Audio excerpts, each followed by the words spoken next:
Hi, I'm Ryan, and I'm bad at lighting. Hi, Ryan.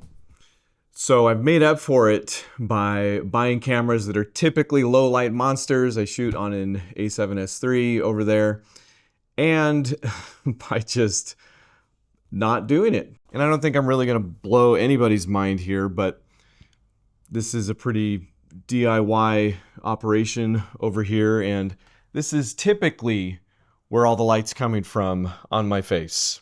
The Nan light that I bought, and you can go watch that video too where I unbox it, bouncing off the garage wall, which sure looks great, but I also can't plug it in. I have to plug it in over there because if it's on the same circuit, it'll start tripping breakers. So again, nobody's surprised that's what's going on over here.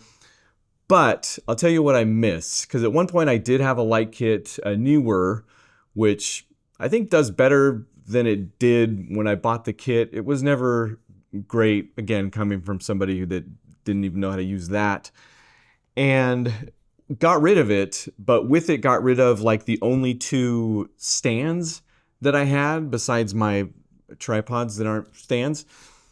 So I thought if I could buy a decent light kit, replace the Nan light, maybe, we'll see. Honestly, no complaints about the Nan light whatsoever. It's been fantastic. It's just, I've got one light that I point at a thing and it comes over, and that's, I would like a little more versatility if I do figure this out at some point. So I did the thing and I bought the Amaran 60C, Pano 60C something or other light kit.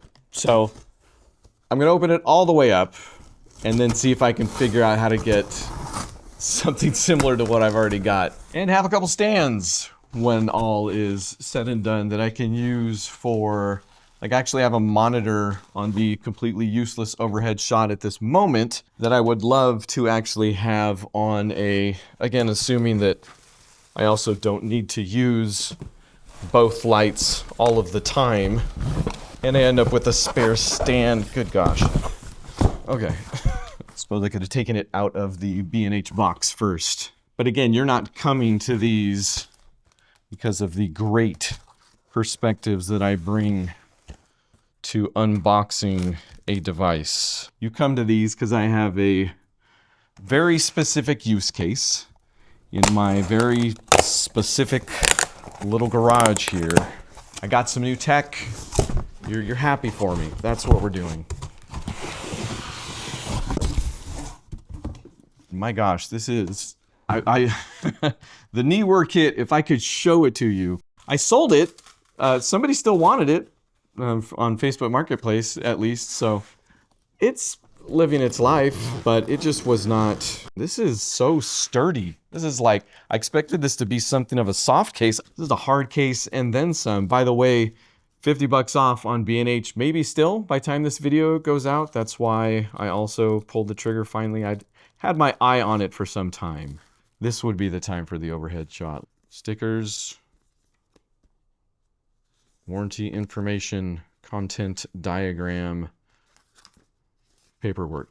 Okay, again, the overhead's going to be useless for this, so I think the wide will make do. Looks like we've got our power supplies here. This is USB powered, so it's also quite nice in that regard. An additional shoulder strap for the bag. This is probably, it comes with some sort of, yes, softbox and diffusion. Maybe it looks a little janky, you know, looks like your light's wearing a diaper. So, bonus, actually, that was a plus. Oh yes, these would be the stands then. What if I get this all out of the bag? Oh, and it is modular. If I wanted to, I could detach it in some way, but honestly, I'm happy as is. Okay, that's it for the bag, which is, again, outstanding as far as bags go. Again, literally one of the reasons, boy, these are nice. These are light, but they feel sturdy. They've got the locking mechanism on them, and they do support traditional connectors.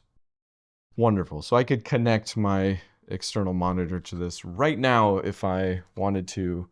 Let's also have a look at one of these soft boxes, would be my guess. Pretty full-featured kit, honestly. And again, for the price.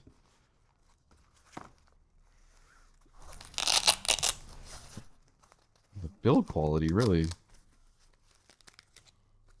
seems outstanding. This is my first Amaran product, honestly, so I know they are quite well known and have a reputation, but having hands-on, I am extremely impressed. Stuff just feels top grade.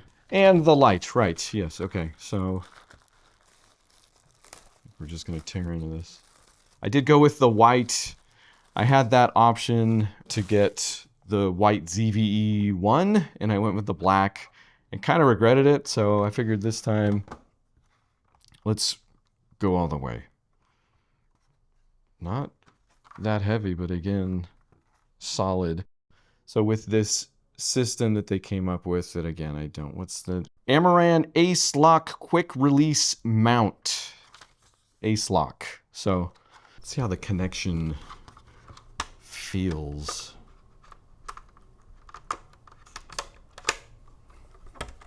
Okay. The click could have been a little more. Who doesn't want a good, satisfying click? Oh, it is magnetic, and either way, it feels solid. So, functionality, 100. Satisfying, clicky, sound, noise, haptic, 75. Yeah. So I'm going to quit talking now and see if I can set these up in a way that I'm happy with. In fact, here, let's do that, and hopefully the next shot you'll see will be something similar to what that was.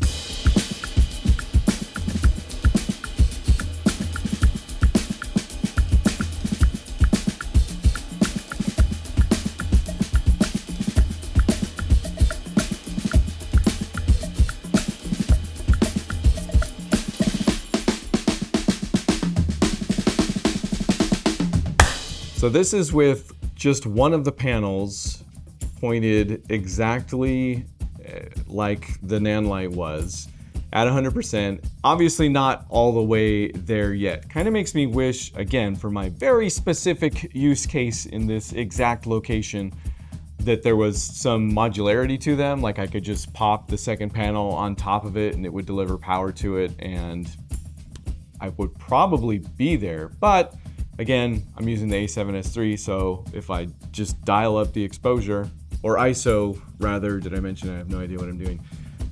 It's pretty usable. I don't know if we're exactly there. This is a double the ISO, so maybe we pump it up a little bit more. Okay, I've more than tripled the ISO at this point. It's at 2000 just even, which really isn't that crazy again for this camera. So again, this is what it looks like from my perspective. Still pretty blown out because I'm not adjusting the ISO on my phone at all.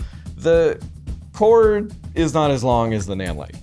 Sure, I'll live, because again, the stands are, I think, sturdier than they have any right to be. So no complaints with how this has worked out initially, at the very least. So